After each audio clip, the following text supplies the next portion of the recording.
என்னம்மா பாரு, அதெல்லாம் பாக்கலாம். இது பாரு, இதெல்லாம் நல்லா இருக்குல்ல. அவ்வளவா நல்லா இல்லையா? அவ்வளவா நல்லா இல்ல. அப்புறம் ஆமா, அது கொஞ்சம் அவ்வளவா நல்லா இல்லதான். வேற கல்யாணத்துக்கு செலவு பார்க்க கூடாது. அப்படியா? கல்யாணத்துக்கு செலவு பார்க்க கூடாதுமா, அது சொல்ல புரிய மாட்டேங்குது. சரி அத்தை, இது நல்லா இருக்கு, ஆனா கல்யாணத்துக்கு கட்ட முடியாது. ஆமா, இது நல்லா இருக்கு, கல்யாணத்துக்கு கட்ட முடியாதுல்ல.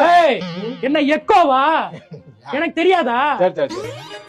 சரிமா, சேலைய விடு. இந்த கலரை முதல்ல சூஸ் பண்ணு. இந்த கலர் கல்யாணத்துக்கு ஓகேவா? இந்த கலர் ஓகேவா? இந்த கலர் நல்லா இருக்கும். ஆமா, இந்த கலர் நல்லா இருக்கும். இது அத்தையா? அம்மாடா நானு. ஐயோ, கல்யாணத்துக்கு முன்னாடி ஆரம்பிச்சிட்டானே. எப்படி இங்க இருக்கிறதெல்லாம் தெரியுது? சரி வாமா, என்னமா புடவை செலக்ட் பண்ணும்போது குரு குருன்னு பாத்துக்கிட்டு இருந்தா என்னமா?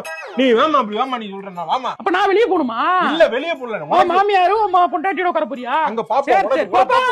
உனக்கு பாப்போம். நீ வாங்க வாங்க வாங்க. பாத்து இஎம்ஐ கார்டுக்கு இஎம்ஐ கட்டிட்டியா? இல்ல, கட்டல. இந்த வாட்டி கட்டிடுவா போ. அம்மா நீ போமா, வரமா. கட்டு. உங்களுக்கு பிடிச்ச மாதிரி நீங்க பாத்து எடுங்க. நான் பாத்துக்கறேன், அம்மா சமாளிச்சுக்கறேன். ஓகேங்க. எங்க அம்மா கணக்கு க்ளோஸ் பண்ணி பேசிட்டு இருக்காங்க. கண்டுக்காதீங்க. ஓகே. அதான் எது நடக்க கூடாதுன்னு நினைச்சனா அது இப்பவே நடந்துருச்சு. அவ்வளவுதான். இன்னி எனக்கு மகன் கிடையாது. உனக்கு மருமகன், உனக்கு ஹஸ்பண்ட். தேவையில்ல, இவ்வளவு தேவையில்லம்மா. ஏமா, பொண்ணு கிடைக்கிறது இதா இருக்குமா? பொண்ணு நல்லா இருக்குல்ல. பொண்ணு நல்ல பொண்ணா இருக்கும் போது எல்லாம் அட்ஜஸ்ட் பண்ணிக்கணுமா? என்ன சொல்றீங்க?